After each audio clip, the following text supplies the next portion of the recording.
Bueno, bienvenidos, bienvenidas. Esta es la segunda edición del nuevo ciclo de charlas virtuales en el Museo Histórico Nacional. Yo soy Gabriel Di Meglio, director del Museo Histórico Nacional.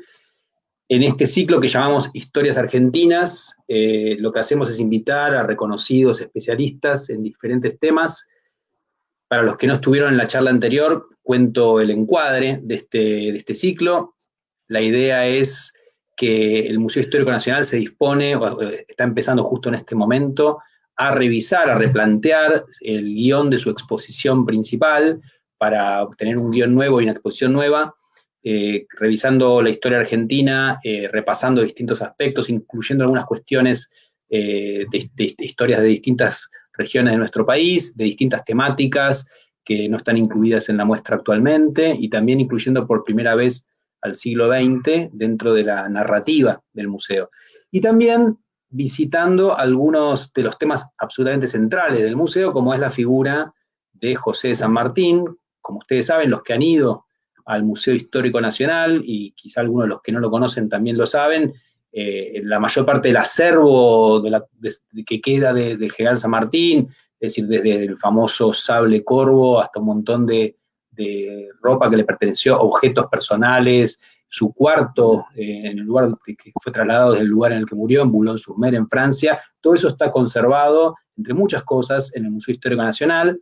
Es decir, es un museo con una fuerte impronta sanmartiniana, y por lo tanto volver sobre la figura, digamos, del que ha sido convertido en el prócer principal de la República Argentina, siempre tiene sentido.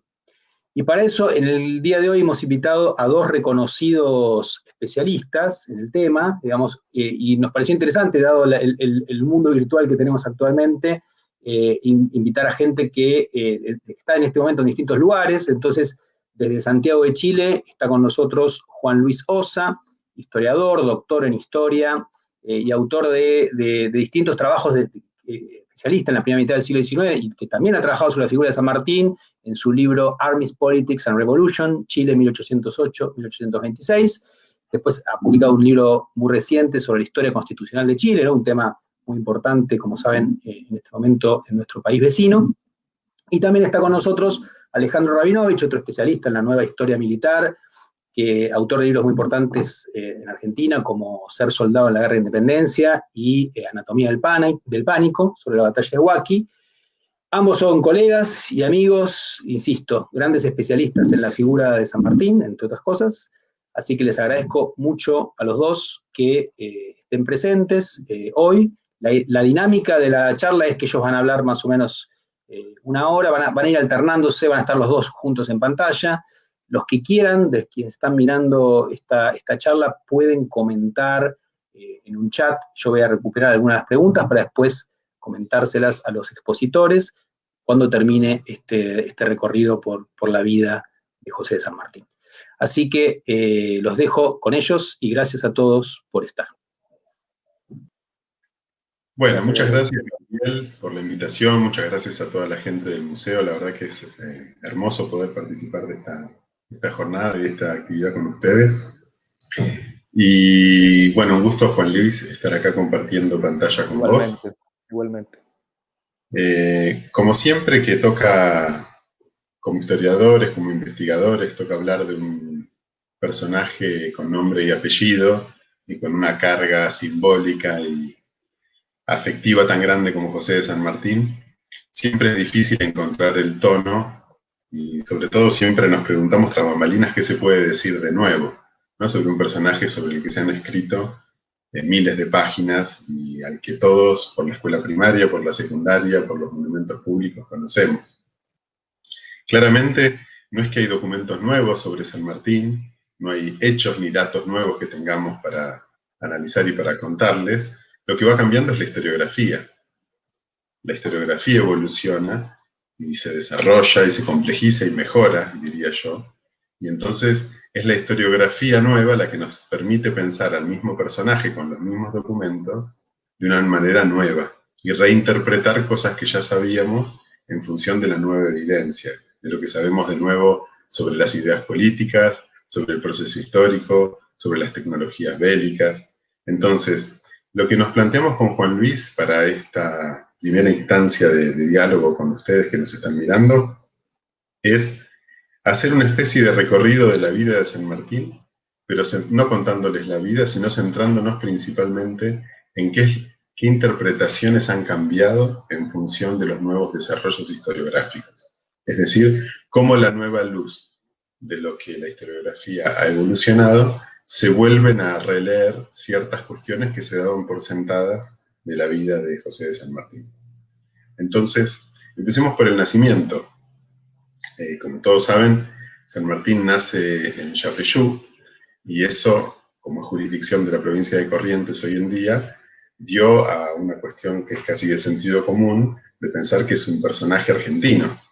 ¿Sí? Para Bartolomé Mitre, que es el que forma un poco el mito historiográfico del padre fundador de la patria, es un hecho que San Martín es argentino y que hay que pensarlo como tal.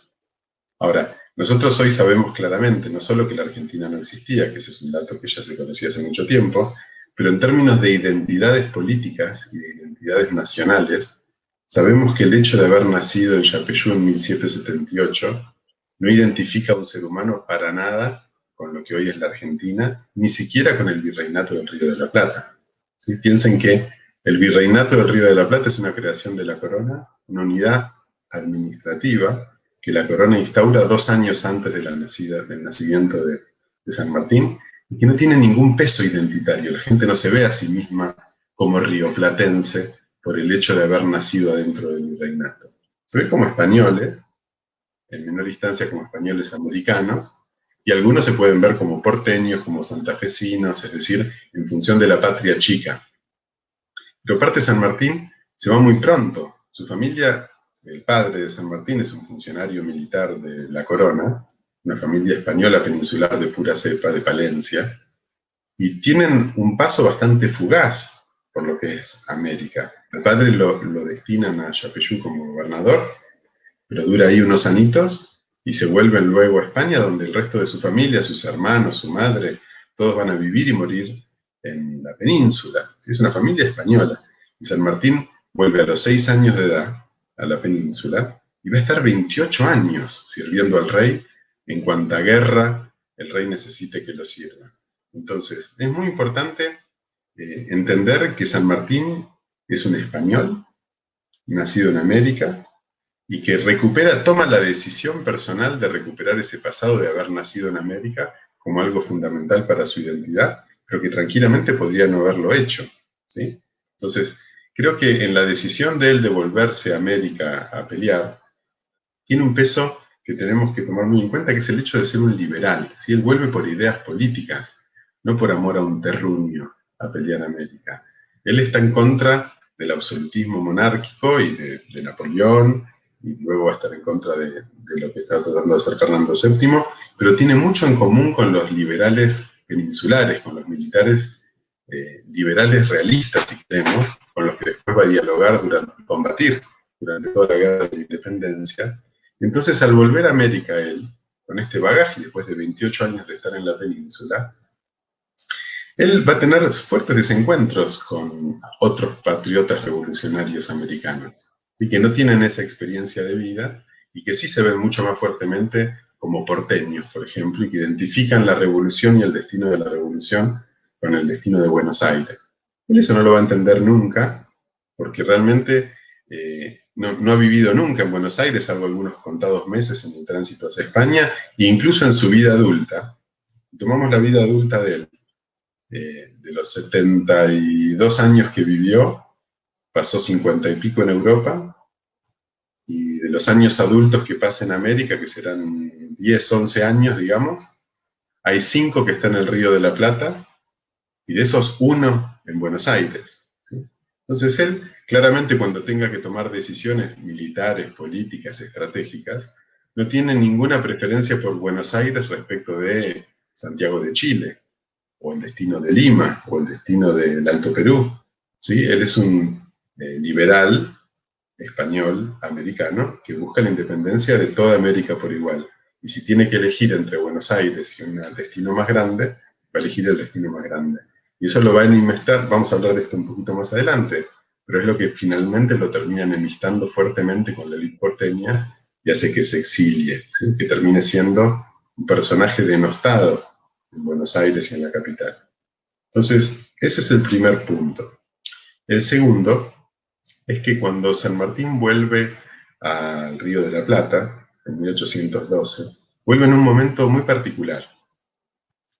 Los ejércitos rioplatenses, los primeros ejércitos revolucionarios, fueron derrotados, malamente en Huaki, el del norte, los de Belgrano en el Paraguay, y la revolución, el gobierno revolucionario se da cuenta de que está combatiendo con una táctica y unos regimientos tremendamente anticuados, ¿sí? Que vienen de la herencia colonial y de la movilización miliciana, pero que no están listos para hacer la guerra moderna. En particular cuando se encuentran con Goyeneche, que es un comandante arequipeño peruano, que sí está muy formado en la táctica moderna de la Revolución Francesa y que los derrota. Entonces San Martín es un poco la contraparte de Goyeneche dentro del bando revolucionario, es alguien que viene con una experiencia militar muy valiosa de primera mano, de hacer la guerra contra los franceses y de conocer muy bien la táctica moderna, y entonces su primer rol no va a ser ni de general ni de comandante, sino que va a ser de organizador militar. Y yo creo que es lo que más lo destaca a él dentro de los muchos militares que tiene la Revolución rioplatense. Él va a ser el principal y el mejor organizador de tropas. Y lo que hace con los granaderos a caballo es justamente aplicar la táctica francesa y a partir de ahí generar un modelo de élite que luego pueda ser replicado en todos los cuerpos militares rioplatenses para modernizar al ejército. Yo creo que tanto como el cruce de los Andes, es este el gran legado de San Martín a la revolución. Es lo que él hace tácticamente con estos regimientos y que luego va a implementar en el ejército del norte y luego va a implementar en el ejército de los Andes. Pero una cuestión que muchas veces vemos en cómo quedó San Martín en la memoria histórica es que él figura como una persona que, siendo un militar de carrera, renuncia a la política, ¿sí? Como una persona de abstinencia o de abstención política, que justamente no se quiere manchar las manos con el barro de la política y que por eso no es nunca director supremo del Río de la Plata, por ejemplo. Esa imagen es muy errónea, ¿sí? Cuanto más entramos en historia política del periodo revolucionario, más nos damos cuenta que San Martín, desde el primer momento que vuelve al Río de la Plata, juega un rol clave, pero va a jugar un rol en las sombras, ¿sí? Primero, armando la Logia Lautaro, que ahora en unos minutos Juan Luis les va a comentar qué es lo nuevo que sabemos sobre esta institución y sobre lo que implica en la forma de hacer política. Pero sobre todo San Martín va a ser un muy activo desestabilizador político, ¿sí? No es una persona que cuando no le gusta el estado de orden del gobierno se va a quedar esperando pacientemente. Él muy activamente participa en el motín o la revolución en contra del primer triunvirato porque no estaba de acuerdo con la política que implementaba.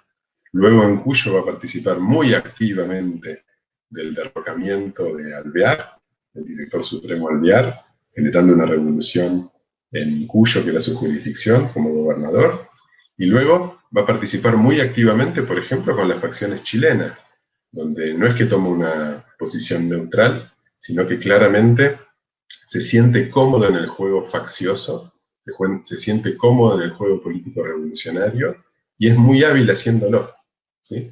Así que es importante tenerlo en cuenta porque es un señor que no es un militar de carrera en el sentido tradicional profesional, es un militar revolucionario y juega la revolución con gusto. Juancho, ¿querés seguir vos? Gracias, Ale. Continuando con lo primero que estaba diciendo Alejandro respecto a qué es lo que sabemos historiográficamente y qué es lo que se ha publicado en la historiografía sobre San Martín y sobre la revolución hispanoamericana en general en los últimos 20 o 30 años.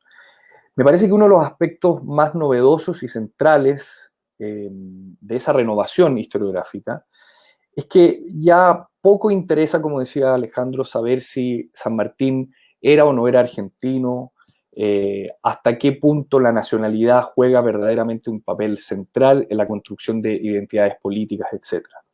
Es decir, no solo la pregunta sobre San Martín y si acaso él era argentino nos parece errada, sino que además ahora nos parece absolutamente clave y necesario sacar a las figuras de su reducto nacional y local más pequeño, con el objetivo entonces de estudiar a figuras como San Martín en una perspectiva mucho más amplia, mucho más continental. En ese sentido, me parece que San Martín es una de las principales figuras o una de las figuras que más luces arroja sobre el continente en su totalidad, sobre el cono sur, sobre Sudamérica, más allá, insisto, de si nació o no nació en la actual Argentina, ¿no? La historia de Chile, en otras palabras, y la historia del Perú está íntimamente vinculada a la vida de San Martín y viceversa, ¿no? La vida de San Martín está íntimamente vinculada a la historia política y militar de Chile y la historia política y militar del Perú. Además, por supuesto, del Río de la Plata. Ahora, la pregunta es, ¿por qué eso es así? ¿Por qué San Martín se hizo un espacio político-militar tan importante y de una forma tan rápida y concreta en la política, partamos, chilena, ¿no? Comencemos por ese espacio geográfico. Y aquí, inevitablemente, hay que hacer un par de puntos, elevar un par de puntos respecto a qué es lo que estaba sucediendo en Chile, por ahí por el año 1810, poquito después de la Revolución de Mayo de Buenos Aires, ¿no? Al igual que en Buenos Aires, con la Revolución del 25 de mayo, pocos meses después, en septiembre de 1810, Santiago va a tener su propia revolución juntista, ¿no? Los grupos de poder, liderados sobre todo por mercaderes, hacendados y oficiales de milicia, van a intentar idear una solución institucional y reemplazar la ausencia del rey, el vacío de poder que ha generado la ausencia del rey, con un nuevo gobierno, con un nuevo tipo de gobierno, denominada, como todos sabemos, al igual como había ocurrido en Buenos Aires y también como había ocurrido en España y en otras partes de América, junta, una junta administrativa, cuya función se asemeja bastante al poder ejecutivo, ¿no? La Junta, aunque no esté concentrada en una persona, sino que sean más bien gobiernos colegiados, tienen como función practicar ejecutivamente el poder, ¿no? Por supuesto que la formación de la Junta no es fácil de concretar, no es de largo aliento, entre otras cosas porque al mismo tiempo que la ausencia del rey ha generado un gran vacío de poder, ha generado una profundísima crisis de legitimidad. ¿Cómo vamos a reemplazar al rey con un gobierno nuevo y que sea al mismo tiempo perdurable en el tiempo? Esa es la gran pregunta, ¿no? ¿Cómo reemplazar ese vacío de poder con una legitimidad nueva y estructural, ¿no? Y precisamente porque no hay una legitimidad incondicional, digamos, es que se genera, al igual que en muchísimas partes del continente, un profundo faccionalismo político, ¿no? Surgen por primera vez, al menos en la historia de Chile, grupos políticos que son relativamente identificables con alguna posición, en donde caben políticos y militares, y hacendados, y mercaderes, y artesanos, toda una amplia gama de grupos socioeconómicos que van dando cuerpo entonces a esta nueva forma de hacer política, que es una forma de hacer política facciosa, no en términos negativos, sino que precisamente porque no existe una legitimidad incondicional, es que se genera una competencia por el poder. El poder entra en disputa constantemente y diariamente, ¿no? Es en ese faccionalismo, en esas disputas facciosas que yo diría que dentro del grupo revolucionario, que está dividido no solo en relación a los realistas o contrarrevolucionarios, sino que tiene sus propias divisiones internas, surgen dos grandes facciones. Una liderada por José Miguel Carrera y la otra por Bernardo O'Higgins.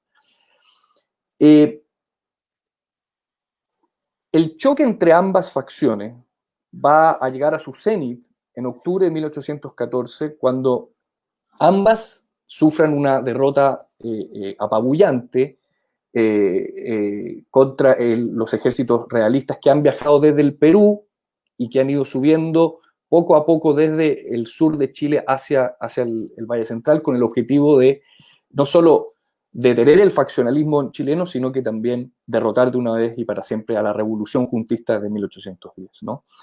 Carrera y O'Higgins sufren una profunda derrota en la batalla de Rancagua de 1814 y se ven en la obligación de buscar refugio al otro lado de la cordillera, ¿no? Más precisamente en Mendoza, en la intendencia de Cuyo. Cuyo, valga la redundancia, cuyo gobernador era José de San Martín. Y esta es la primera prueba que tenemos entonces de la relación directa y el contacto geográfico y militar y político entre las facciones chilenas y San Martín en su calidad, insisto, de gobernador de Cuyo.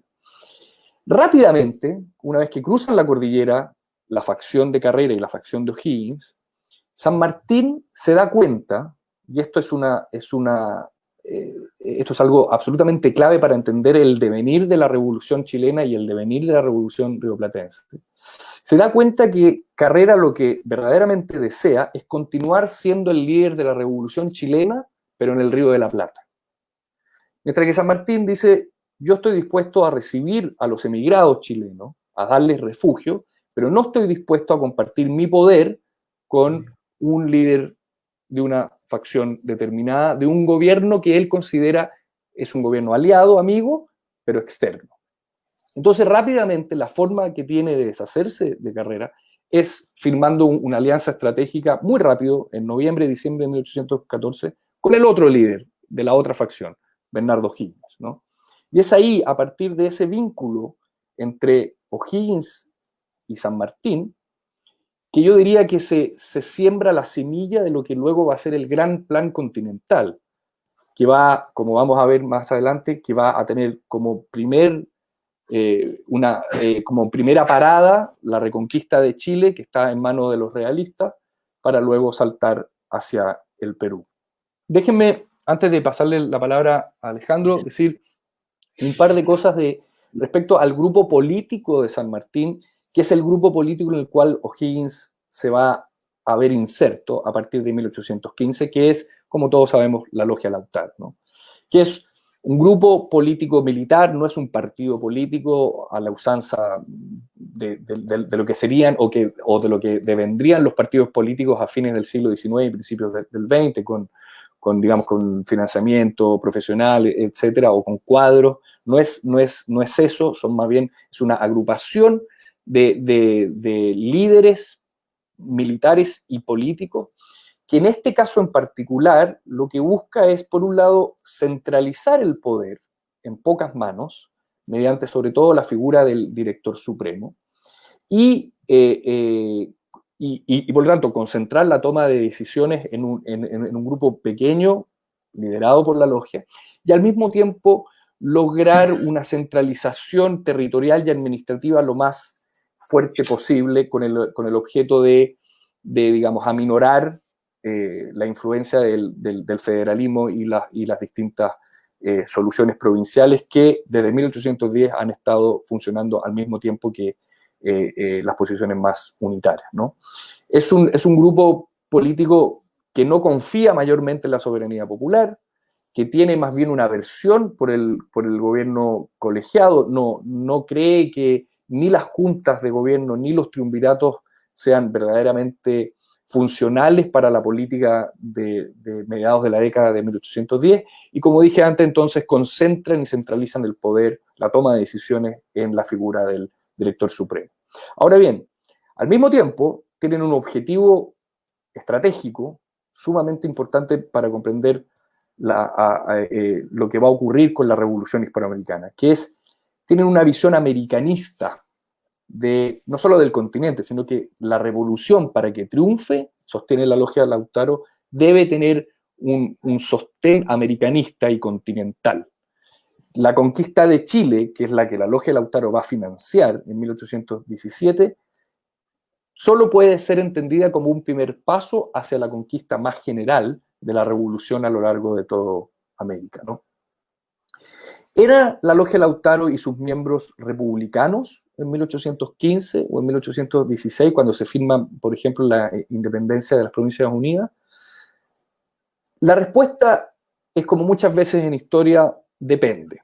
¿Qué entendemos por republicano y de quién estemos hablando? Porque la verdad, dentro de la logia, hubo líderes revolucionarios que coquetearon hasta bien entrada la década de 1820 con la monarquía y con el monarquismo como sistema de gobierno. No necesariamente con los Borbones ni con Fernando VII, sino más bien con la monarquía como sistema de gobierno. Lo que significa entonces que la Declaración de Independencia de 1816 en el caso de las Provincias Unidas y de 1818 en el caso de Chile, una vez que San Martín cruza de vuelta la cordillera con el ejército de los Andes, la Declaración de Independencia, el concepto de independencia no significa necesariamente lo mismo que el concepto de revolución, ni tampoco que el concepto de republicano. En otras palabras, perfectamente, y habría sido plausible, digamos, que la revolución no terminara en una independencia, en primer lugar, pero además que no necesariamente derivara en un cambio de régimen estructural, dando el paso desde una monarquía a una república. Este último aspecto me parece sumamente importante para entender la renovación historiográfica a la cual hacía alusión Alejandro al principio y con la cual comencé mi primera intervención. Entonces, tenemos a un grupo político-militar denominado Logia Lautaro, con una visión americanista de la cuestión revolucionaria, que ha declarado la independencia, que no se ha declarado todavía abiertamente republicana, pero que tiene por objetivo usar la conquista de Chile como trampolín a una conquista mayor, que es la conquista del corazón de la contrarrevolución, que es Lima en el Perú. Alejandro. Bueno, entonces lo que viene es entender este plan continental, ¿sí? Que es probablemente lo más célebre que ha hecho San Martín y a lo que más la historiografía tradicional más tiempo y más atención le dedicó. Esta idea de cruzar a Chile y de ahí por vía marítima atacar Lima. Para esto siempre se lo tomó, y desde Mitre para acá yo diría, se lo tomó como que fue algo, primero, una genialidad de San Martín, es decir, algo que él había inventado de la nada, y luego que ante la genialidad del plan no hubo resistencia, sino que todos los actores políticos estuvieron de acuerdo inmediatamente con ese plan.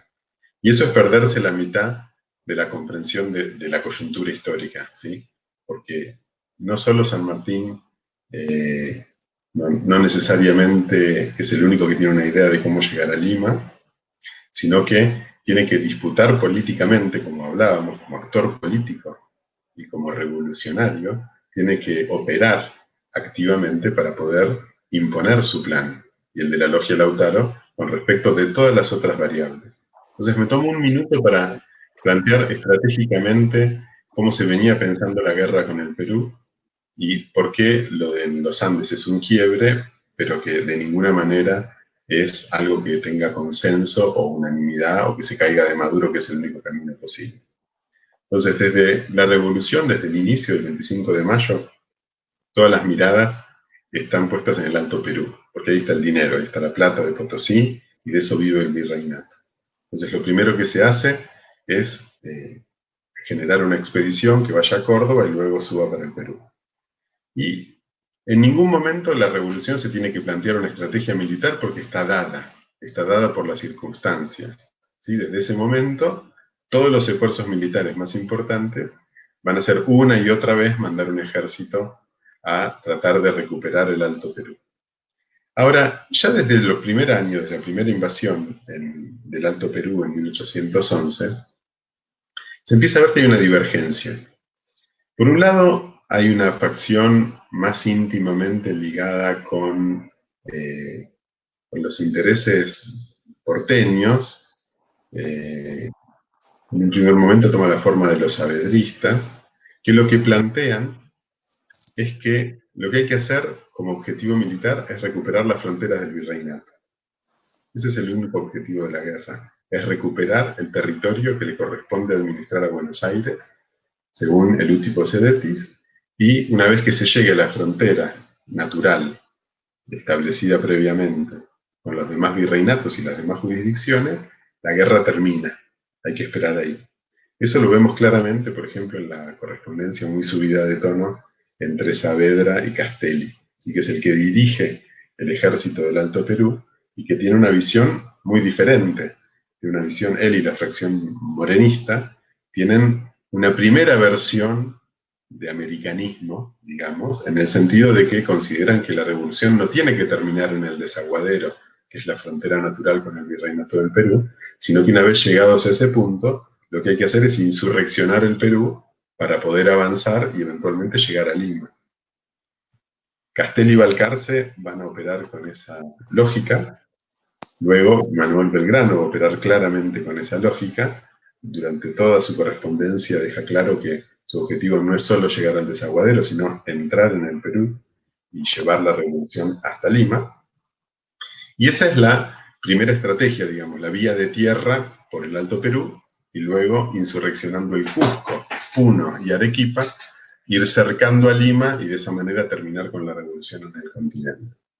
Bueno, esta estrategia va a tener muchos, como les decía, muchos interesados en llevarla adelante, no solo los morenistas, sino que activamente toda la ruta comercial del norte, las provincias de Salta, Tucumán, Jujuy, Tarija, más todas las provincias del Alto Perú, están muy comprometidas con liderar este plan y llevarlo a buen término, porque viven del espacio económico peruano, como dice la historiografía, ¿sí? Es un espacio económico unificado en el cual el sur del Perú, del Alto Perú, el sur del Alto Perú, perdón, el sur del Bajo Perú, más el Alto Perú, lo que hoy es Bolivia, más lo que es el sur de Perú, está integrado al noroeste de lo que hoy es la Argentina, en un espacio económico único, en el cual las mercancías van y vienen, y cualquier ruptura administrativa en este espacio genera un dislocamiento de las energías económicas. Entonces, todas las élites de esta región van a estar muy comprometidas con este plan, y por eso lo van a apoyar siempre a Belgrano, por ejemplo, en su idea de volver a intentar una y otra vez. Son varias las derrotas que se acumulan, y por ende, cuando llega ya 1815, hay un gran descrédito con respecto a la posibilidad de seguir avanzando. Después de Sipe-Sipe, empieza a haber cada vez más militares que dicen esto ya no es viable, van 4 derrotas seguidas en este trayecto, tendríamos que cambiar de opción. Y ahí se han escrito regueros de tinta sobre la autoría del Plan Continental. Les puedo asegurar que no tiene demasiado interés el debate. ¿Sí? Hay libros muy recientes, hay uno, por ejemplo, de Terraño, en el que plantea que hay un general inglés que había pensado primero el plan continental. En definitiva, no era ninguna genialidad absoluta ante la imposibilidad de avanzar por el Alto Perú, cruzar a Chile y embarcarse para llegar a Lima. De hecho, había solamente 2 opciones, y eran esas 2. Si una no funcionaba, había que adoptar la otra. El genio de San Martín, en todo caso, no está en haber ideado el plan continental, sino en haberlo ejecutado, porque en un papelito era muy fácil, dibujar el cruce de los Andes y después el embarcamiento hacia Chile, hacia Perú, pero ejecutarlo con los recursos que había en la época, eso realmente era muy difícil y muy épico, y ahí está todo el mérito, ¿sí? Entonces, sobre la autoría del plan, no vale la pena perder mucho tiempo, pero sí detenerse en el hecho de que San Martín y su grupo, cuando deciden que no van a ir más por el Alto Perú, están tomando una decisión muy drástica. No solo porque a todos estos comerciantes, élites, sectores populares que viven de la economía del espacio peruano, le van a pedir que durante un cierto tiempo se sacrifiquen, quedando en manos realistas y con ese espacio económico desarticulado, mientras se emprende la liberación de Chile y luego la campaña peruana por vía de mar, por lo cual es un gran sacrificio, tardó varios años en liberarse, de hecho, mucho más de lo que él había prometido, sino que genera toda una corriente. Estos ejércitos son actores económicos también muy importantes, de proveedores, de gastos. En vez de irse al Alto Perú, van a ir hacia Chile. Entonces, claramente, la red de alianzas que está atrás del plan cambia, y la élite que se va a ver muy interesada en esto no es solo la del Valle Central de Chile, sino la de Cuyo, que de repente van a tener enorme interés en recuperar su espacio económico, que es con el Valle Central de Chile, y por ende van a fomentar tan fuertemente la campaña de los Andes, ¿sí? Pero para imponer esto, entonces, y que el Alto Perú y los sectores comprometidos con eso pierdan, San Martín tiene que hacer política. Y hace política como le hizo siempre, jugando muy fuerte y desde las sombras, ¿sí? Entonces, podría meterme, yo tengo un ensayo escrito sobre esto y podría estar horas contándoles detalles, pero hay un detalle que les cuento para que vean de qué manera lo opera muy fuerte, y el que está del otro lado es Manuel Belgrano, que está muy interesado en seguir llevando adelante la campaña altoperuana, está planeando una cuarta campaña al Alto Perú, y San Martín está en este caso del lado opuesto, tratando de llevarse los recursos para Chile. Entonces, la gran discusión se da en qué es lo que va a decidir el Congreso y el nuevo director supremo, que es Pueyrredón. Y esto se juega en a dónde van las tropas disponibles. Si van para el norte, lo que se va a imponer es la estrategia de avanzar por el Alto Perú. Si van hacia Cuyo, es el plan continental de San Martín el que triunfa. Pueyrredón, recién electo director supremo y estando todavía en Jujuy, él manda la orden hacia el director supremo delegado, que era Balcarce, que estaba en Buenos Aires, de que le mande todas las tropas disponibles al Perú, digamos, al norte, para hacer la campaña del Alto Perú. Y ahí es donde la logia Lautaro juega fuerte, porque Balcarce, que estaba en la logia, decide desobedecer esa orden, y en vez de escribirle y mandarle las tropas como había recibido la orden, le escribe una carta muy llena de excusas y le manda en esa carta la famosa memoria del Plan Continental de Tomás Guido, que es otro miembro central de la logia Lautaro, en la cual le explican por qué convendría, en vez de seguir insistiendo por el Alto Perú, ir por los Andes, ¿sí? Y por Chile. Pero no es solamente que lo quieren convencer. El gobernador, el director supremo delegado, acaba de desobedecer una orden directa de a dónde enviar el ejército, y es un hecho de una gravedad institucional enorme, ¿sí? Pueyrredón, en el fondo, está solito en Jujuy y tiene que decidir si se va a ver convencido, entre comillas, por la memoria y por lo que dice la logia, y por ende se va a plegar a lo que dice la logia, o si va a tener que tomar medidas contra el director supremo delegado y contra el principal ejército de la revolución. ¿Ven en qué situación lo pone San Martín a Pueyrredón? ¿Sí? Después se van a juntar y van a charlar y se van a poner de acuerdo y van a ser mejores amigos, ¿sí? Pero primero jugó una ficha muy fuerte San Martín, poniéndolo realmente entre la espada y la pared, siempre al límite de la ruptura institucional, siempre al límite del motín, siempre al límite de la revolución, ¿sí? Jugando como un verdadero político revolucionario muy fuerte. Entonces, de esa manera va a lograr que efectivamente las tropas vayan para donde él quiera, y Belgrano y todos los del Alto Perú se van a quedar un poco muy desilusionados, ¿no? Durante años esperando que esto se resuelva por otro escenario.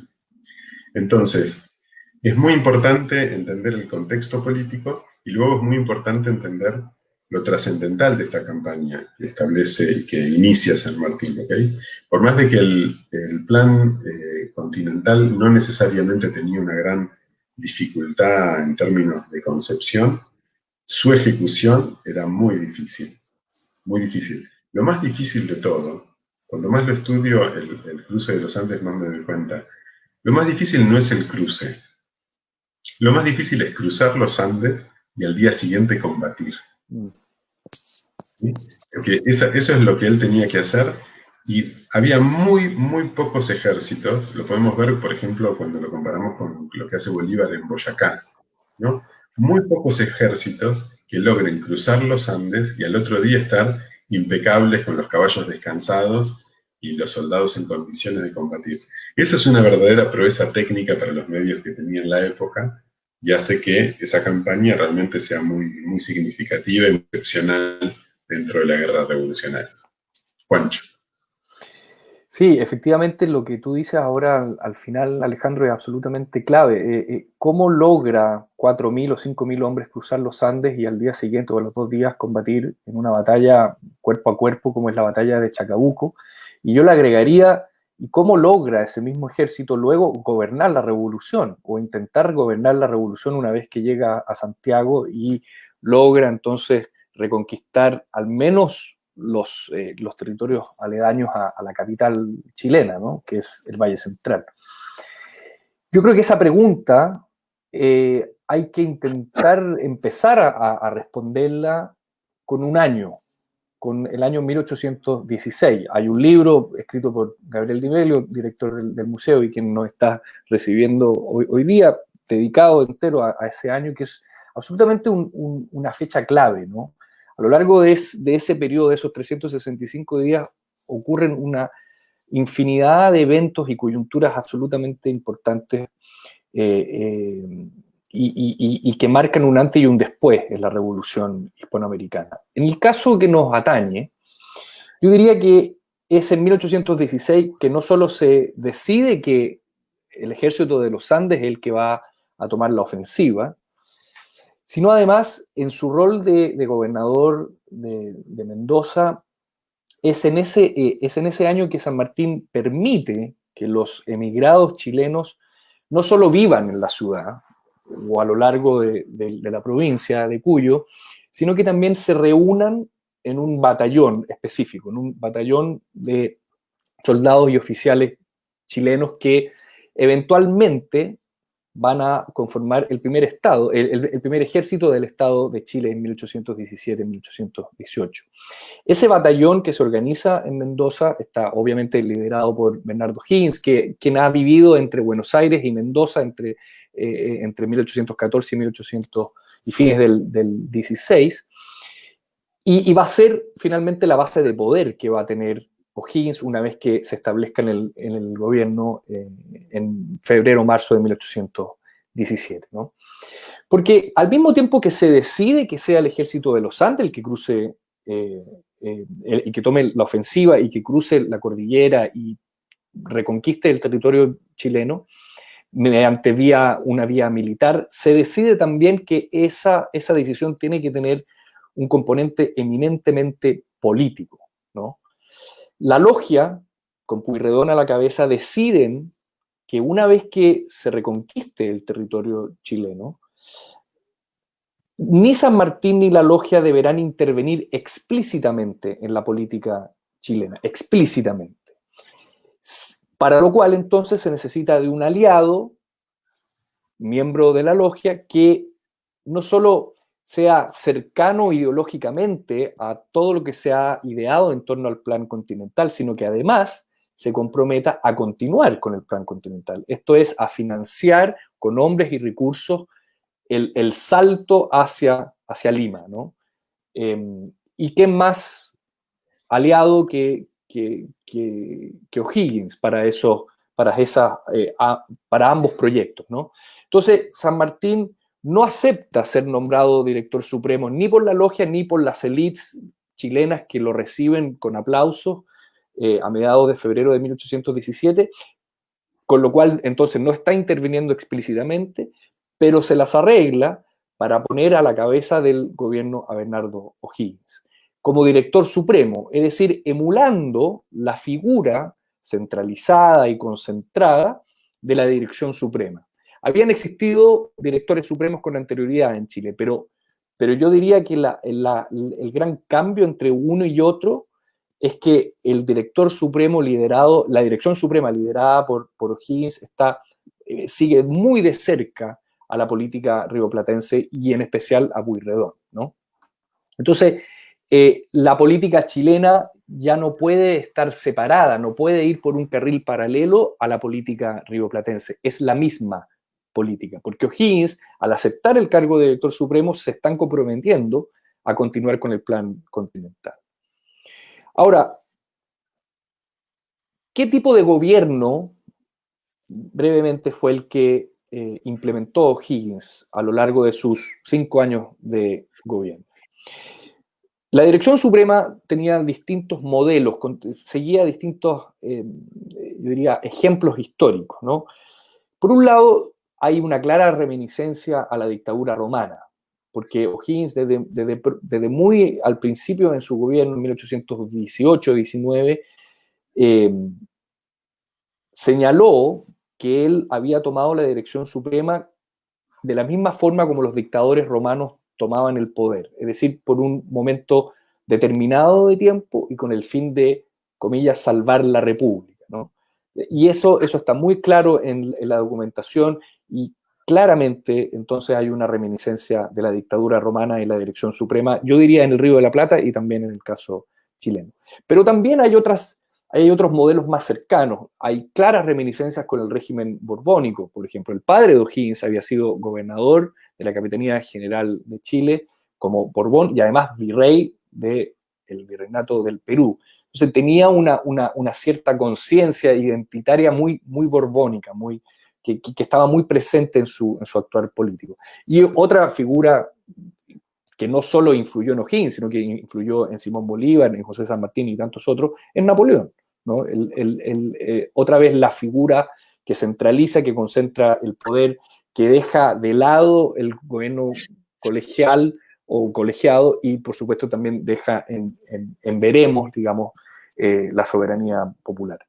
Todo ello lo logró O'Higgins, y esto sí es una novedad para la Revolución Chilena, lo logró mediante dos documentos constitucionales, la Constitución de 1818 y la Constitución de 1822. En ambos casos, lo que se ve es un director supremo con muchísimo poder, una separación poco clara de los poderes, prácticamente la inexistencia de la soberanía popular, la organización de un Estado muy dependiente de los militares, más específicamente incluso de la base de poder militar de O'Higgins, que recordemos había ido construyendo en su estadía en Cuyo, más explícitamente a partir de 1816 en adelante.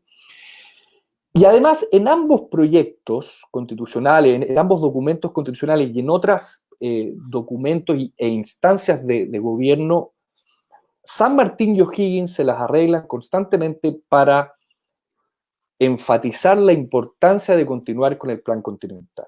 Esto no se acaba en Chile, en otras palabras, ¿no? Para que la revolución chilena florezca y se mantenga en el tiempo, y por lo tanto también la rioplatense, es de vital importancia tomar, como decíamos al principio, el corazón de la contrarrevolución, que es Lima, ¿no? Lo que eso significa, sin embargo, es que la mayoría de los recursos del Valle Central y que han permitido financiar al gobierno de O'Higgins se van a empezar a gastar ya no para resolver los problemas internos de la revolución, sino que los problemas externos de ella. Esto es la expedición libertadora al Perú. Lo que, por supuesto, genera un conflicto económico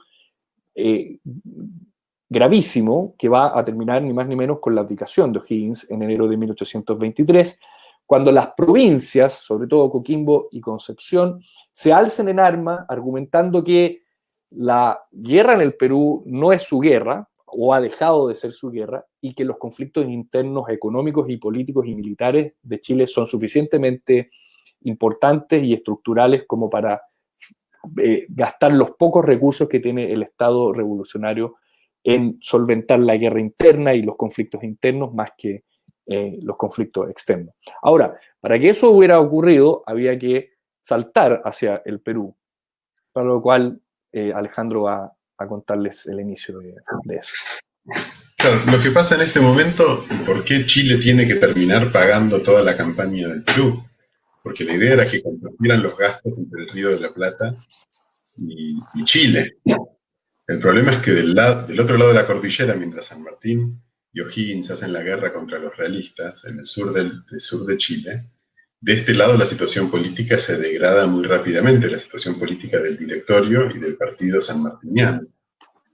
En principio, porque se va desgastando muchísimo la autoridad de Pueyrredón como director supremo, entre otras cosas, porque su estrategia de poner todo el dinero en Chile en principio lo enemista con todos los que tienen que pagar esa campaña, que sale 1 millón de pesos, es una fortuna sideral para la época, pero aparte porque la concentración de recursos militares en la campaña continental de San Martín hace que Buenos Aires quede muy debilitado en el frente inmediato, en lo que es la banda oriental, en primer lugar, que se va a ver invadida por el Imperio Portugués, sin que Buenos Aires ni quiera ni pueda oponerse a eso, Es decir, que están privilegiando lo que pasa del otro lado de la cordillera, cuando cruzando el río hay un enemigo monárquico profundamente peligroso, y eso genera un descontento tremendo en vastos sectores porteños y revolucionarios y de todo el Río de la Plata. Pero por otra parte, porque la disidencia litoral, las provincias federales, los pueblos libres, se van a ver con un enemigo muy disminuido enfrente y van a empezar a tener victorias cada vez más trascendentes ante el directorio y ante Buenos Aires. Y esto lleva primero a la caída de Pueyrredón y luego ya con Rondó como director supremo, lleva en 1819 a una situación desesperada en que Buenos Aires se da cuenta que está por caer ante las provincias del litoral, y entonces Rondó toma la fatídica decisión de pedirle a los dos grandes generales que tiene la revolución, Manuel Belgrano en el norte y San Martín con el ejército de los Andes, que abandonen el frente contra los realistas y que marchen en su auxilio, que marchen en auxilio de la capital. Manuel Belgrano va a obedecer, y ese es el ejército que se termina amotinando en Arequito, pero San Martín se va a encontrar en una situación muy peliaguda. Él está con la mitad del ejército, esto es después de Maipú, entonces tiene la mitad del ejército operando en Chile y la otra mitad la ha hecho cruzar los Andes nuevamente, y están acantonados los cuerpos en Mendoza, en San Luis y en San Juan, remontándose, incorporando nuevos reclutas. Entonces perfectamente está en condiciones de luchar con esos cuerpos hacia el litoral para cumplir la orden de Rondón, que es una orden directa, que marche con el ejército rioplatense a defender la capital. Y él toma una decisión gravísima, que es desobedecer abiertamente esa orden directa. Y nosotros, bueno, normalmente en el Villiquen, cuando éramos chiquitos y luego en la escuela, vemos que lo hace para no manchar su espada en la guerra civil, y es una justificación muy loable y muy noble de no haberlo hecho, pero desde la historiografía política no podemos dejar de señalar que es una desobediencia mayúscula, una ruptura absoluta del orden institucional, y en la cual él está tomando la decisión de entregar la capital, Buenos Aires, a sus enemigos, que es efectivamente lo que ocurre. San Martín no marcha en ayuda del directorio, y el directorio va a ser derrotado en Cepeda, y Estanislao López va a poder entrar con su caballo a la capital, y el Estado del Río de la Plata, el Estado central, ese que nació, las instituciones que nacieron del Congreso de Tucumán, el Congreso Nacional y el Directorio Supremo, se disuelven. No es que ponen a otro director supremo más federal, desaparece el Estado central. Ese Estado central que estaba comprometido con el Plan Continental y del cual dependía San Martín y el ejército de los Andes, deja de existir. Esto no pasó muchas veces en el resto de la revolución en Sudamérica. Es muy poco común que un Estado deje de existir en estos términos, y aparecen las provincias, pero ninguna provincia tiene la obligación de financiar la campaña, ni la capacidad de financiar la campaña libertadora de Perú. Entonces, acá viene la gran ruptura, por la cual San Martín no va a poder volver más a Buenos Aires, porque para la élite porteña, San Martín es el que los entregó con una traición alevosa ante los federales y hizo que Buenos Aires sea humillada y el Estado central desaparezca. Y por esto San Martín va a terminar viviendo en Francia 30 años. Pero él toma la decisión que toma porque, volviendo a lo primero, al primer punto que señalaba, entre salvar a Buenos Aires y llevar a cabo la campaña libertadora del Perú y terminar con el realismo en América del Sur, San Martín, que no es argentino y mucho menos porteño, sino que es un liberal americano, un revolucionario americano, va a poner antes el Plan Continental antes que el interés del virreinato del Río de la Plata. Eso, ciertos grupos, como el grupo de Rivadavia, por ejemplo, no se lo van a perdonar nunca. La historia sí se lo perdonó. Entonces, bueno, eso es lo que ocurre y empieza la campaña del Perú, dejando librado a su suerte al Río de la Plata. Juancho, te cedo la palabra. Gracias, Ale.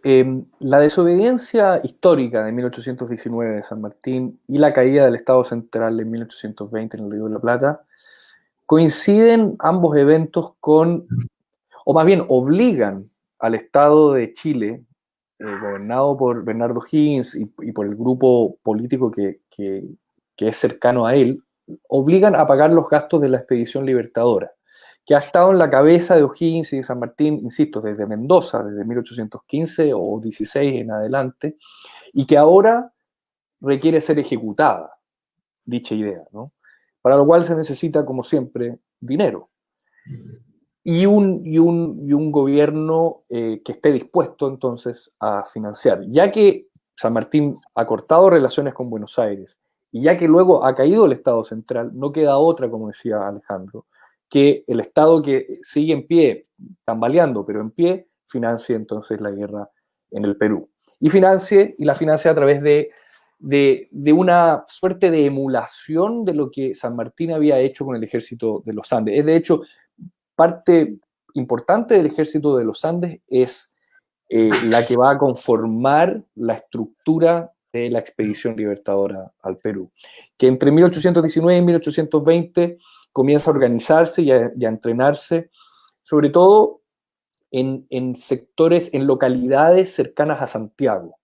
Hay una localidad un poquito más al norte de Santiago, a 1 hora en auto hoy, de Santiago, se llama Quillota, y ahí fue el lugar donde gran parte de los cuerpos armados que se fueron organizando desde el ejército de los Andes, y dando paso a la expedición libertadora, fue allí donde se fueron entrenando y financiando. Ahora, la pregunta es cómo llegar a Lima, ¿no?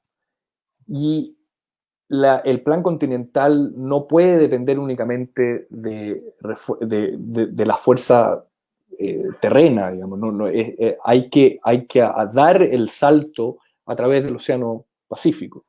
Y muy rápido al inicio del gobierno de O'Higgins, se da cuenta de lo importante que es intentar controlar el Pacífico Sur, ¿no? Para lo cual, como es muy conocido, va a solicitarle a sus agentes diplomáticos en Londres que contraten los servicios de Thomas Cochrane, ¿no? un antiguo marinero y oficial naval que había entrado un poquito en una crisis existencial luego de ser acusado de malversación de fondos y de una intervención poco loable en algunas revoluciones europeas.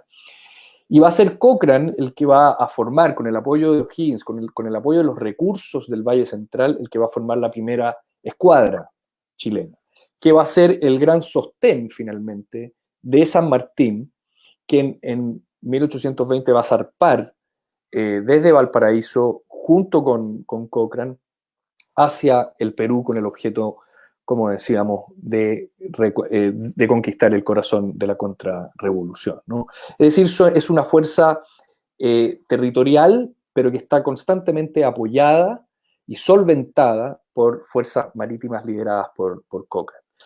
La estrategia que resuelven O'Higgins y San Martín y Cochrane, siempre es San Martín el líder de la expedición libertadora y Cochrane, en esto O'Higgins es muy claro, Cochrane debe siempre obedecer a San Martín. La estrategia es no desembarcar inmediatamente en Lima, porque eso habría sido imposible. Los realistas o los contrarrevolucionarios continúan teniendo muchas fuerzas marítimas en Lima y sus alrededores. Consiste más bien en pasarse hacia el norte y luego ir bajando hacia Lima, ¿no? Lo que probablemente nadie esperaba es que los líderes contrarrevolucionarios, los realistas, abandonaran Lima más pronto que tarde y le dejaran la entrada, el espacio abierto a la expedición libertadora liderada por San Martín para que tomara control de la capital, ¿no? Entonces el ingreso a Lima no le es particularmente difícil, el ingreso militar. Lo que sí se le hace más complicado es actuar políticamente. En otras palabras, convencer a los grupos de poder que la expedición libertadora es lo que ellos necesitan. Y más importante, que el paso inevitable es la declaración de la independencia del Perú. O'Higgins firma la declaración de independencia en julio de 1821, pero no parece haber sido particularmente apoyada la moción, o al menos hay un gran debate historiográfico respecto a qué pensaron los grupos de poder locales de la expedición y de la declaración de independencia. Porque nunca se le vio a San Martín, como sí lo logró O'Higgins en Chile, nunca se le vio en el Perú como una figura completamente legítima y sin condiciones, digamos, ¿no? Más aún cuando San Martín decidió en una opción política absolutamente original y novedosa ir un paso más allá de la dirección suprema y declarar un protectorado. Es decir, una forma de gobierno aún más centralizada, aún más concentrada, bastante similar a un rey, y que partía de la base que las decisiones políticas se tomaban entre un conjunto de individuos muy cercanos a él, todos provenientes del ejército de los Andes o cercanos al ejército de los Andes, y que tenía como misión imponer, aunque fuera a la fuerza, la declaración de independencia del Perú. Si acaso fue exitoso San Martín en Lima, no quiere decir eso, sin embargo, que haya sido exitoso en el resto del Perú. Porque hay grandes diferencias y continúan habiendo, pero habían aún más diferencias en esa época en un territorio inmenso como era el virreinato del Perú. Porque al final de cuentas, San Martín era protector de ese inmenso territorio que era el virreinato del Perú. De la noche a la mañana se declara la independencia y entonces él es la nueva figura que cree su círculo cercano, tiene la suficiente legitimidad como para gobernar en nombre de toda esa población y territorio, ¿no? Antes de darte la palabra, Ale, para ir ya acercándonos a la entrevista de Guayaquil, que me parece es como el momento cúlmine de todo el proyecto continental, me gustaría plantear la hipótesis que una de las consecuencias de que San Martín no haya logrado del todo el apoyo de las élites locales peruanas es que su gobierno fue sumamente dependiente de su círculo cercano, con el cual se había hecho, digamos, había generado una relación muy directa a través de la creación del ejército de los Andes, y que compartían algunos aspectos identitarios, no solo ideológicos, algunos aspectos identitarios. Uno de los cuales era que la mayoría de ellos eran rioplatenses. Cuestión, lo que no quiere decir que hayan sido argentinos, ¿no? Pero rioplatenses. Cuestión que ya para 1822 generaba ciertas suspicacias, luego de 12 años de revolución, generaba ciertas suspicacias con los oficiales del ejército de los Andes que luego fueron en la expedición libertadora, que provenían de otras localidades. No quiero hablar de otros países porque sería extemporáneo, pero sí de otras localidades. Y uno encuentra documentos de oficiales que vienen de Santiago, por ejemplo, criticando la influencia excesiva, según ellos, de personas como Monteagudo, por ejemplo, ¿no? Y en su crítica no solo exacerban al Monteagudo autoritario, sino que también el hecho de que haya sido rioplatense. Y es ahí, yo veo, que uno puede fechar tímidamente al menos los orígenes de los estados nacionales, ¿no? Es en contraposición a un otro que los estados nacionales, en este caso lo que va a ser Chile y luego lo que va a ser Argentina, es en contraposición a los vecinos que uno ve cierto germen de Estado nacional, ¿no? En ese sentido, las independencias, y la independencia del Perú es muy claro en eso también, no solo fueron en relación a España, sino que eventualmente las independencias fueron en relación a los vecinos, a los que algunas veces habían sido aliados continentales, por ahí por 1822, 1823, comienzan a abandonar dicha calidad, ¿no? Y ahora cada vez es más fuerte la patria chica, que puede ser Santiago, puede ser Concepción, o Buenos Aires, o Santa Fe, pero que paulatinamente está englobando sectores territoriales más grandes, insisto, el futuro Estado de Chile y luego el Estado Río de la Plata o Argentina, ¿no? Ale. Vale, entonces, ¿cómo termina esta historia, no? Porque visto desde el presente, es una historia con final feliz, una historia triunfal, en la cual finalmente el Río de la Plata, Argentina, Chile, Perú, terminan siendo estados independientes, republicanos, libres. Pero si uno le pregunta, esa es la visión grande, ¿no? La visión macro, la del tribunal, olímpica, la del tribunal de la historia. Pero si uno le pregunta a los contemporáneos que lo están viviendo en tiempo real, la lectura es muy diferente, porque efectivamente este partido, este grupo, esta logia de San Martín y O'Higgins y todo este grupo de gente, se van derrotados del escenario.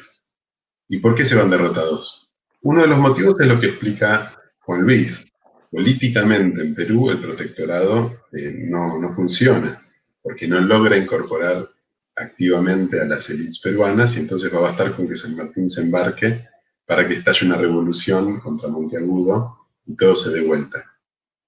Pero por otro lado, el plan continental, en el fondo, si uno lo vuelve a leer, y les recomiendo a los que les interese profundizar el tema que lean el plan original de Tomás Guido. El plan original era muy diferente a lo que se terminó haciendo. Es decir, que no se pudo ejecutar el plan original y en la práctica el plan que se va ejecutando fracasa. ¿Por qué? Originalmente la idea era cruzar a Chile a principios del verano de 1817, o sea, a fines de 1816, cruzar a Chile, vencer a la totalidad del ejército de Marcó del Pont, reunido en Chacabuco o en donde fuera que lo encontraran, y inmediatamente reunir tropas chilenas y embarcarse hacia Lima. Estaban pensando en una operación que debía durar 6 meses, un año. Y por eso se la pueden vender a los altoperuanos y a los diputados altoperuanos diciéndole, paciencia, en 6 meses, en un año, están liberados por el otro lado y le sacamos a los realistas de encima. Lo que no escuchamos en las escuelas primarias ni en las historias patrias es lo que pasa en Cancha Rayada. Y Cancha Rayada es una tremenda derrota en la cual este ejército de los Andes, más el nuevo ejército chileno, son destrozados en una sorpresa nocturna en el sur de Chile. Y a partir de ahí, el plan se descalabra, porque una cosa era tener 8.000 hombres victoriosos, liberar la totalidad de Chile y con eso embarcarse, y otra cosa era quedarse con 3.000 o 4.000 hombres maltrechos, y encima tener que hacer una guerra durísima en el sur de Chile que va a durar casi una década más. Entonces, a partir de ahí el plan original está perdido. Y lo que hace el grupo sanmartiniano es lo que yo llamo una huida hacia adelante. Como no tienen una manera de desandar el camino y después de romper los puentes con el gobierno rioplatense, no les queda más que huir hacia adelante. Y lo de la campaña libertadora al Perú es eso, es una campaña desesperada.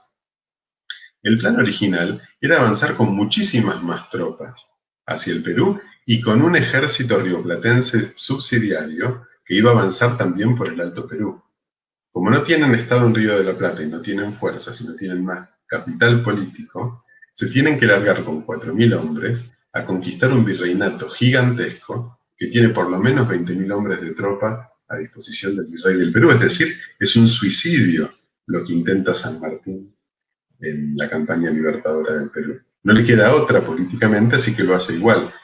Y lo hace de manera estratégicamente brillante que con tan pocos recursos haya logrado entrar a Lima, porque le ceden Lima. Es notable que lo haya logrado, pero está muy lejos de liberar el Perú. Puede declarar la independencia del Perú, pero la realidad es que controla Trujillo, Lima y no mucho más. Y el Perú es muy grande y los realistas están en todos lados.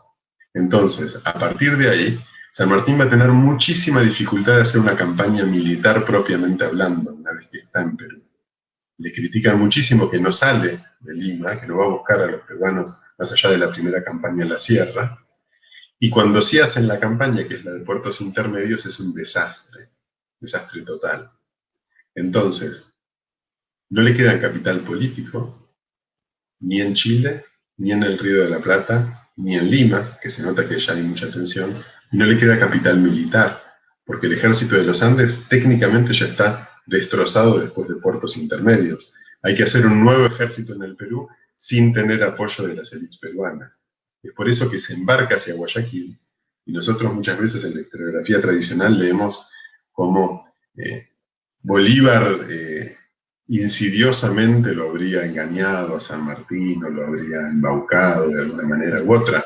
En realidad, Bolívar está en la suma de la gloria y tiene 20.000 o 25.000 hombres de tropas disponibles, y a San Martín no le queda nada, porque el partido sanmartiniano está destruido. Lo único que queda es O'Higgins, que se aferra con uñas y dientes al gobierno de Chile por un tiempito más, pero ya no mucho.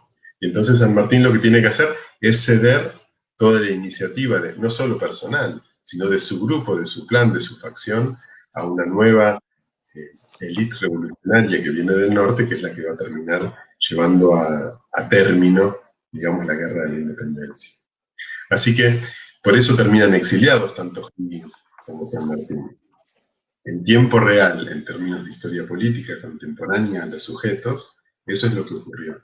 En términos de largo plazo nos damos cuenta que todo convergió en un final feliz, ¿sí? Pero bueno, ahora creo que lo entendemos mucho mejor y con mucha más complejidad y de manera mucho más fiel a los sucesos reales y a una perspectiva no teleológica del proceso. Creo que ya hablamos muchísimo, Juan Luis. Así es, yo también lo creo. Como siempre en estas cosas virtuales no tenemos la menor idea si hay alguien del otro lado o no. Creo que haya alguien escuchando. Ahora Gabriel nos dice que estábamos solos y que estuvimos haciendo un monólogo, pero si no, estamos abiertos a las preguntas de los que quieran. Sí. Bueno, muchas gracias a los dos y gracias, sí, hay gente del otro lado que está participando y les quiero agradecer a todos y a todas. Algunos decían en algún momento hubo algunos problemas de sonido. Efectivamente, bueno, Alejandro está hablando desde Tuay, provincia de La Pampa, Juan Luis de Santiago de Chile, nosotros estamos en Buenos Aires. Bueno, todo esto tiene sus bemoles, pero anduvo bien. La verdad que me pareció súper interesante, les agradezco a los dos. Retomo solo tres preguntas que aparecen en el chat. Uno pregunta por la importancia que tuvo el Parlamento de San Martín, el Parlamento de San Carlos. Supongo que se refiere al Parlamento con los pehuenches, ¿no? Antes del cruce. Y otra pregunta es sobre, bueno, podemos ir por esa primero, pero después sobre las diferencias entre O'Higgins y Carrera. Bueno, ¿querés, Juancho, que empiece yo con el Parlamento? Sí. La idea de José de San Martín para invadir Chile es hacer maniobras de distracción a lo largo de toda la cordillera para que Marcó del Pont desperdigue sus fuerzas y por ende poder derrotarlas en detalle. Entonces, organiza maniobras de distracción por el norte y por el sur. La del norte va a quedar a manos de algunos de sus capitanes, y las del sur quedan a manos de los pehuenches. Efectivamente, hace un parlamento según toda la tradición colonial de tratativas en las cuales se hace un festín, se bebe en grandes cantidades, se otorgan regalos y tributos, y a partir de ahí se logra la cooperación de estas parcialidades indígenas que supuestamente van a tener que simular un paso por el sur, ¿no? Cosa que es muy significativo porque en el sur de Chile la mayor parte de los indígenas son realistas y van a ser, de hecho, defensores del rey. Son los últimos defensores del rey en América y son muy convencidos en ese sentido, en parte porque, bueno, por la historia que habían tenido en el sur de Chile, en el cual el rey les había dado una autonomía en Arauco y les había respetado el tratado, no así los revolucionarios que de un lado y otro de la cordillera empiezan a avanzar sobre el territorio indígena. Entonces la mayoría de los indígenas son realistas en esta región, y con razón.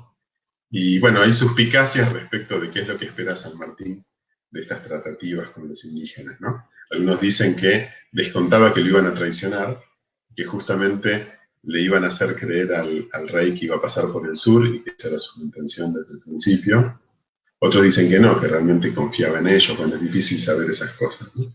Lo cierto es que le sale demasiado bien el plan, porque Marcó del Pont termina desperdigando tanto su tropa que en Chacabuco puede derrotar solamente una partecita muy pequeña del ejército realista, y entonces tiene que seguir haciendo la guerra en el sur, y eso va a complicar muchísimo el plan. ¿O yo, Gabriel? ¿Sí? Bien. Sí, agrego un agregado más con respecto, preguntaban por las diferencias entre O'Higgins y Carrera, y en relación con eso, ¿cómo es la vinculación de San Martín con un carrerino que es Manuel Rodríguez? Ah, ok. Sí, bueno, muchas gracias. En la historiografía clásica chilena, lo que se aprecia muy claramente es una división taxativa entre carrerinos y o'higginistas, ¿no?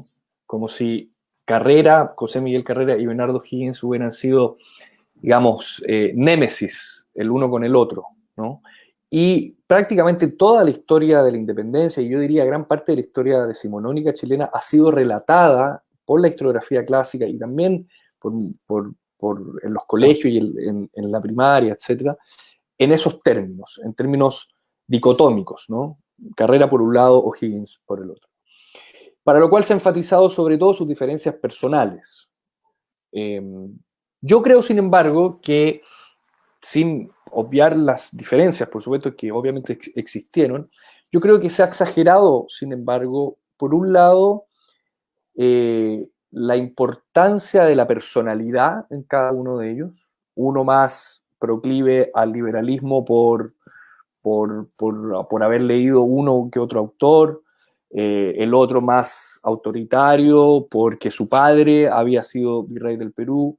Todo ese tipo de análisis psicoanalítico me parece que más lo que confunde que lo que explica. Porque si hay una gran diferencia entre ambos, es política, no es personal, no remite a cuestiones de personalidad, ¿no? Ambos eran civiles que divinieron militares, ¿no? Ninguno es un militar, comillas, profesional. Ninguno de los dos hace carrera ni en el ejército regular, ni en las milicias. Ambos han viajado a Europa en la década de 1800 y ambos tienen, digamos, tienen la ambición de representar a sus distintas posiciones políticas de una forma muy, muy avasalladora, ¿no? En ese sentido, esas yo diría son las características que los asemejan. Sin embargo, las bases de poder de cada uno de ellos es muy distinta. Allí donde Carrera construye su base de poder en la capital, en Santiago, y en los cuerpos militares que se encuentran estacionados en Santiago una vez que él regresa de la península en 1811, O'Higgins está haciendo lo mismo, pero en el sur, en Concepción. Desde su posición de hacendado, O'Higgins es un rico hacendado, cuyo primer ejército miliciano, de hecho, está conformado por 1000 inquilinos que pertenecen a su hacienda, ¿no? Ese no es el caso de Carrera. Carrera no es un gran hacendado, es un tipo cuya influencia y base de poder está concentrado eminentemente en la capital, en sectores urbanos, ¿no? Mientras que, insisto, en el caso de O'Higgins pesa mucho más su pasado rural hacendado. Entonces, es a partir de esa diferencia de cómo construyeron ambos sus bases de poder que uno debe entonces explicar qué es lo que ocurrió con sus respectivas facciones después de 1812-13, que es cuando comienzan sus conflictos. Que son conflictos que tienen que ver con la relación entre Santiago y Concepción. Es decir, que remiten mucho más allá de la personalidad de uno y otro, porque en las élites de Concepción no tienen necesariamente los mismos intereses que las élites de Santiago. Una, insisto, mucho más enfocada en el comercio y en la hacienda, y otra mucho más enfocada en la importación y en el comercio urbano, ¿no? Ahora, ambos son militares, ambos son civiles que devienen militares, pero si uno tuviera que buscar alguna diferencia, ya que se me preguntan por las diferencias, sobre todo en el terreno ideológico, me da la impresión que Carrera estuvo más dispuesto durante su carrera política a al menos repartir en algo el poder, ya fuera con las provincias o también con los distintos grupos de poder que se van formando en torno a su gobierno. Por mucho que haya luchado contra la concepción de O'Higgins, él se da cuenta que algún grado de intervención en la toma de decisiones las provincias tienen que tener para que el gobierno sea perdurar en el tiempo. Y no solo eso, sino que además es el primero que es consciente de que la política tiene que estar de alguna forma reglamentada. Y entonces el reglamento constitucional de 1812, que es el primer reglamento que dura en el tiempo chileno, es muy claro en eso. Es un militar que entiende, en otras palabras, la importancia de la política reglamentada. O'Higgins va a tomar un tiempo para que él se dé cuenta de lo mismo, y no va a ser sino hasta 6 años después que se va a dar cuenta de la importancia de que la política esté reglamentada. Es decir, tenemos figuras que se parecen ideológicamente a veces, o en otros casos no tanto, y que uno, en el caso de Carrera, está bastante más, va primero, digamos, en la reglamentación de la toma de decisiones. Ahora, un carrerino muy cercano a los hermanos Carrera es Manuel Rodríguez, ¿no?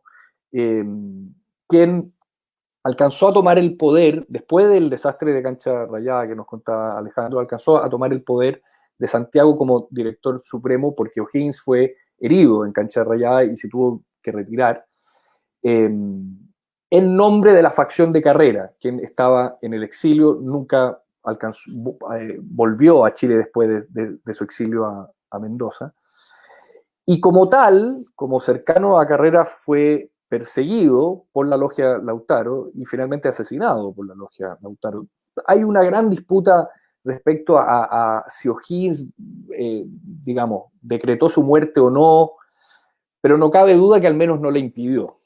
Eso es muy claro. No es que O'Higgins lo haya baleado él mismo, ¿no? Pero no impidió que su grupo de poder así lo hiciera, ¿no? Es decir, el conflicto entre Carrera y O'Higgins era mucho más profundo, mucho más faccioso, si ustedes quieren, que una mera rivalidad personal entre un líder y otro, ¿no?